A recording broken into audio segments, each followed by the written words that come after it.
പ്രിയപുത്രൻ, ഇവനിൽ ഞാൻ പ്രസാദിച്ചിരിക്കുന്നു, ഇവന് ചെവി കൊടുപ്പിൻ എന്ന്.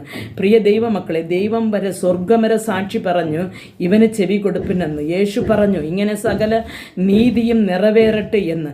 അങ്ങനെ ഒരു നീതിയായിട്ട് കണക്കാക്കിയ ഈ ഒരു സ്നാനം, ജ്ഞാന സ്നാനം, അറിവ് വന്നതിന് ശേഷം ഉള്ള ആ ഒരു സ്നാനം ഇല്ല, നമുക്ക് തളിച്ചാലും മതി എന്ന് തളിച്ചിരിക്കുന്നവർ എന്തുകൊണ്ട് അങ്ങനെ, നമ്മുടെ ഫാദറായാലും പാസ്റ്റർമാരായാലും എന്തുകൊണ്ട് അങ്ങനെ പറയുന്നു എന്ന് എനിക്കറിയത്തില്ല.